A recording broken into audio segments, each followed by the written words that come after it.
आज हम लोग आरएनए प्रोसेसिंग में प्रीवियस लेक्चर से आगे बढ़ रहे हैं और हमारा है कि आरआरएनए और टीआरएनए का प्रोसेसिंग कैसे होता है। पिछले लेक्चर में जहां बात अधूरी रह गई थी, आज वहीं से बात जो है वो आगे बढ़ाएंगे। RNA processing of pre rRNA. तो प्रोकैरियोट्स और यूकैरियोट्स में दोनों में कॉम्बिनेशंस अलग अलग होता है। प्रोकैरियोट्स में जो राइबोसोम होता है, क्योंकि आरआरएनए तो राइबोसोम का कंस्टिट्यूएंट है, उसमें 50s और 30s। 50s में होता है 23s आरआरएनए और 5.8s आरआरएनए। 5.8 नहीं, 5s आरआरएनए। और 30s में होता है 16s आरआरएनए। वहीं जब यूकैरियोट की बात करते हैं, यूकैरियोट्स, उसके राइबोसोम में ये दो सब यूनिट होते हैं। ये तो 70s राइबोसोम है और ये 80s राइबोसोम है। तो इसमें होता है 60s और 40s, दो अलग अलग सब यूनिट्स। 68 में 28s आरआरएनए होता है, 5s आरआरएनए होता है और 5.8s आरआरएनए होता है। तो ये यूकैरियोट में है। और यहाँ पर जो है इसमें 18s आरआरएनए होता है। दोनों का अगर प्रोसेसिंग शुरू करें, प्रोकैरियोटिक, कैरियोटिक, तो यहाँ पर हमको देखने में मिलता है एक सिंगल प्रिकर्सर आरएनए है और इसमें अलग अलग क्षेत्र हैं। इसे हम लोग 16s आरआरएनए कह रहे हैं और यहाँ से यहाँ तक लेकर 23s आरआरएनए है और ये जो हो गया वो 5s आरआरएनए। ये हो गया 16s, ये हो गया 23s, ये हो गया 5s। तो इस तरह से रीजन बढ़ जाता है और कुछ डिफरेंट पैचेज भी होते हैं इन सब के बीच में, अलग अलग एरिया। अब जैसे देखिए 16s और 23s के बीच में, मैं इसको थोड़ा सा दूसरा कलर लेता हूँ। इन दोनों के बीच में ये जो एरिया है, इसे मैं ग्रीन कलर कर रहा हूँ, ये टीआरएनए का एरिया है। अर्थात टीआरएनए के लिए अलग से कोई आरएनए नहीं होता है, यहीं पर ये सारी चीजें होती हैं। और अब जो है इसका अलग अलग क्लीवेज साइट है। ये क्लीवेज साइट है, ये क्लीवेज साइट है, ये भी क्लीवेज साइट है। यहां से कटेगा सब।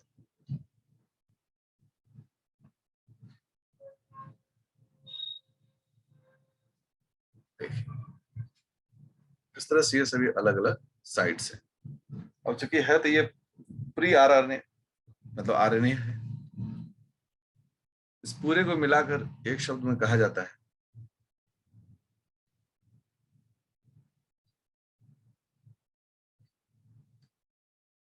सॉरी 23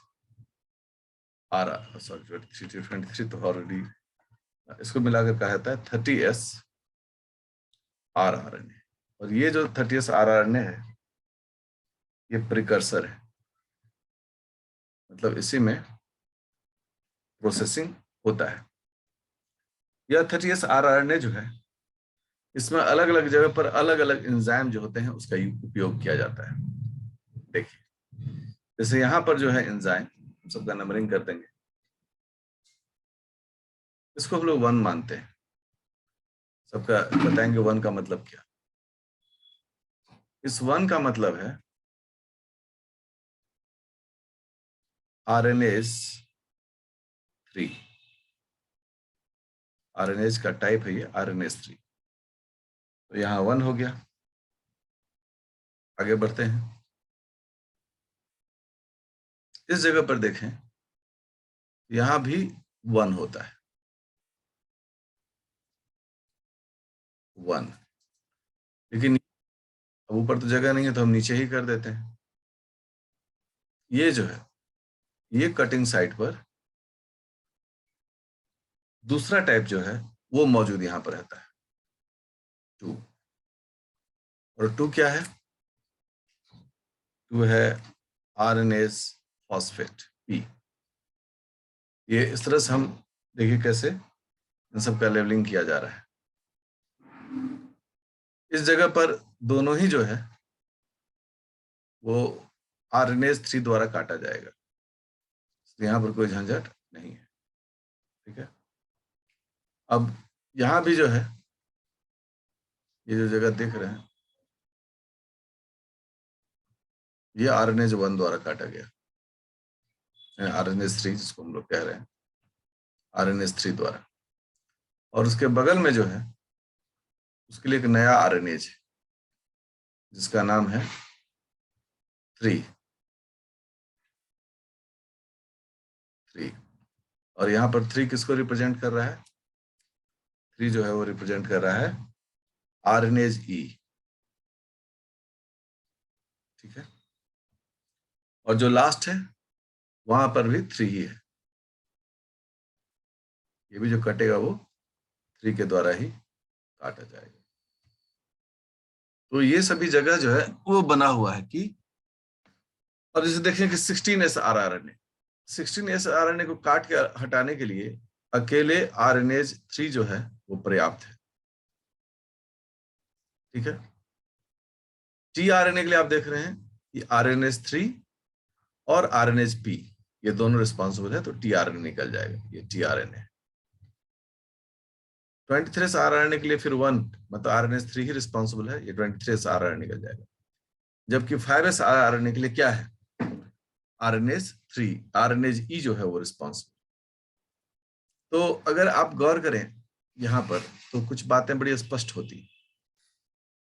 पहली बात है 16S को दोनों इस टुकड़े को काट के निकालने के लिए RNase 3 जो है वो सूटेबल है।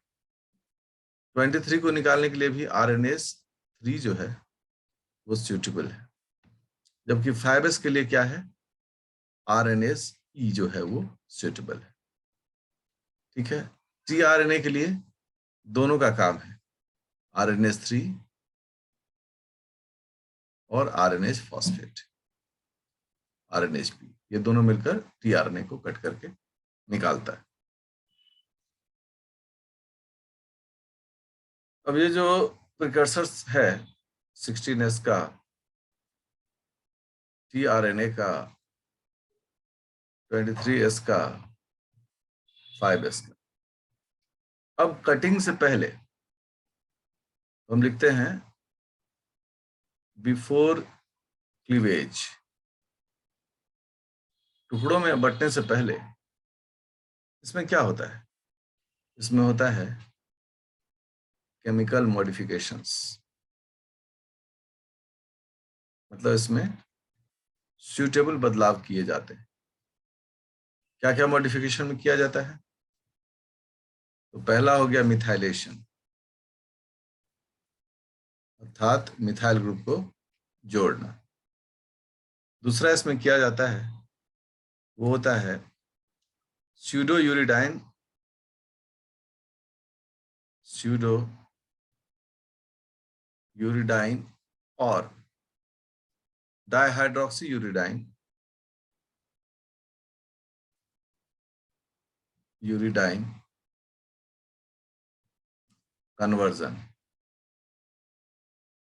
मतलब इस तरह के कन्वर्जन्स जो है वो इसमें किया जाता है। ये इसलिए किया जा रहा है कि भाई इसे जो काम करना है उस काम करने में इसके रसायन में बनावट की मतलब बदलाव की जरूरत आती है। और जब हम लोग टीआरएनए पढ़ते हैं, आरआरएनए को डिटेल में पढ़ते हैं, ये सब हमको दिखता है।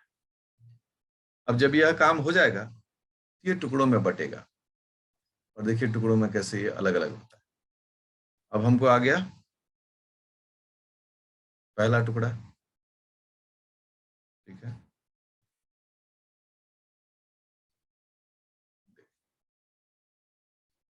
ये पहला टुकड़ा मिल गया। फिर हमको यहाँ पर 23s वाला टुकड़ा मिल गया।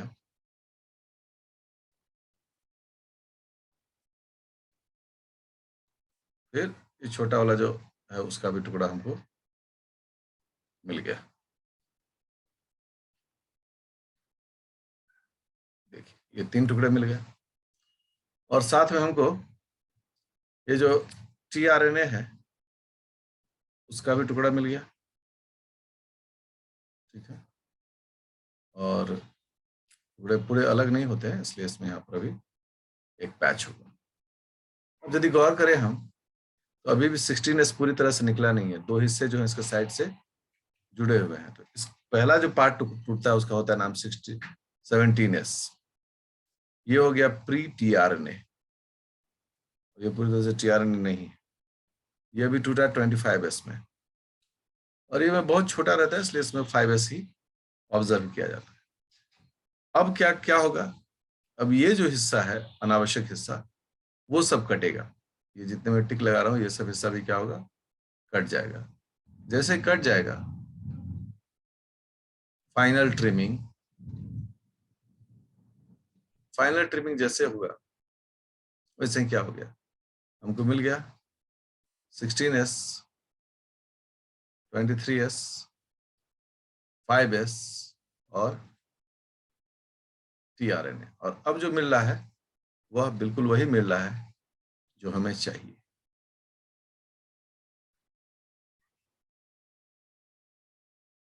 ठीक है, 16s rRNA, okay, and 5s rRNA.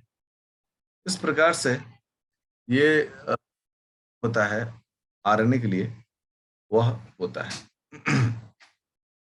इसमें जहां तक बातें हो रही हैं कि भाई मॉडिफिकेशन, केमिकल इसमें मॉडिफिकेशन जो हो रहे हैं, modifications in the ribonucleotides of rRNA and tRNA। ये तो बदलाव तो होता है। हमने ऊपर में देखा कि कटने से पहले ही बदलाव होना शुरू हो जाता है। जब कटने से पहले ही बदलाव शुरू हो जाएगा तो मन में आएगा कौन किस प्रकार के बदलाव होते हैं और कितने ऐसे बदलाव होते हैं, ठीक है। तो इसको थोड़ा सा हम ऐसे श्रृंखला में देखते हैं। पहला, जो आप 16s आरआरएनए देख रहे हैं, इसमें बदलाव गिने जा चुके हैं। कितने बदलाव होते हैं, 11 मॉडिफिकेशंस होते हैं। 11 मॉडिफिकेशंस 16s आरआरएनए में देखा जाता है, जिसमें एक जो मॉडिफिकेशन होता है वो होता है स्यूडो यूरिडाइन। ये जो फॉर्म है ये साइक, इसको स्यूडो कहते हैं। तो ये हो गया स्यूडो यूरिडाइन, एक मॉडिफिकेशन ये। और 10 मॉडिफिकेशंस जो होते हैं इसमें, वो होते हैं मिथाइलेशन। मिथाइलेशन, और ये मिथाइलेशन किस पर होता है, 2-OH ऑफ राइबोस। क्योंकि ये फ्री होता है ना, इस पर ये हो जाता है। ये 16s में। दूसरा जो है मॉडिफिकेशन, वो 23s में देखा जाता है।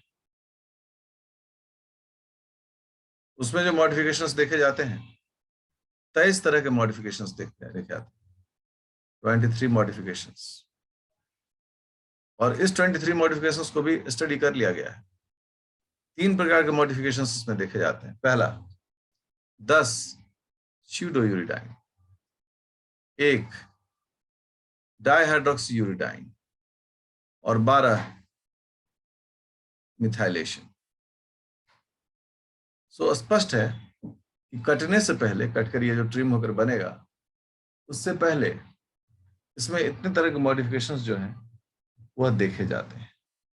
और इसीलिए ये स्टडी जो है वो बताता है कि सिर्फ प्रोसेसिंग में कटिंग ही नहीं होता है, बल्कि इस पूरे प्रोसेसिंग के दरमियान में उसमें केमिकल मॉडिफिकेशंस भी किए जाते हैं। चलिए, सवाल जवाब के लिए मैदान खुल गया है।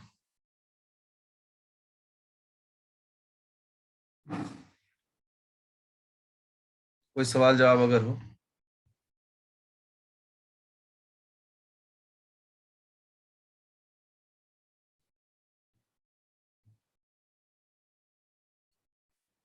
कोई क्वेश्चन नहीं है? क्लियर है ये?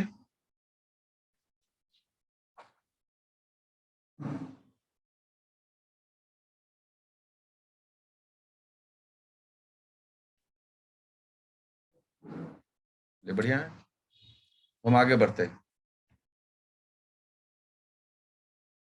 और जब हम आगे बढ़ते हैं तो थोड़ा प्रोसेसिंग ऑफ टीआरएनए भी देखना चाहिए।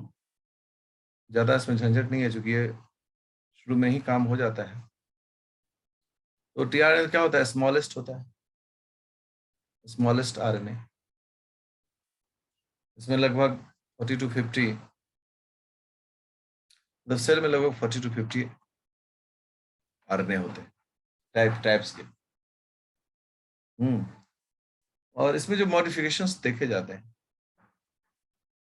ये हम अलग से पढ़ाएंगे सबको, सभी अब अलग अलग से पढ़िएगा। उसमें मिथाइलेशन होता है,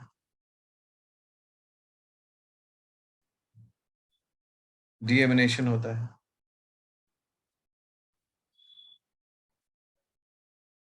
रिडक्शन होता है। ये सारी प्रक्रियाएं जो हैं वह देखी जाती है। ठीक है। और ये सभी प्रक्रियाएं अच्छे तरीके से होती हैं। साथ में क्या है कि कुछ एडिशन भी होता है। एडिशन, अब से हम बताते हैं addition of C C A CCA at 3-OH end and phosphate। ठीक है। जैसे हम इसको थोड़ा सा ऐसे सिर्फ मेयर फॉस्फेट जी बोले, ठीक है ना? जी, स्पेसिफिक जी एट 5-फॉस्फेट एंड। अभी ठीक हो गया ये स्टेटमेंट। मतलब जो हम लोग टीआरएनए पढ़ते हैं, उस टीआरएनए में जो क्लोवरलीफ मॉडल देखे होंगे सब लोग, ऐसे एक नॉर्मल मैं आपको बताता हूँ, इसको अलग से ही पढ़ना है हमें। यहाँ पर एक जी जुड़ गया, 5' एंड है, और 3' एंड पर क्या जुड़ता है? CCA। ये तीन चीजें जो है वो 3' एंड पर जुड़ती हैं। इसका डिटेल अभी होगा। इस प्रकार से ये मॉडिफिकेशंस जो हैं वो स्टडी की जाती हैं। ये आरएनए प्रोसेसिंग। नेक्स्ट क्लास में हम लोग देखेंगे आरएनए एडिटिंग। ये बहुत इंपॉर्टेंट टॉपिक है और इसको पढ़ना चाहिए।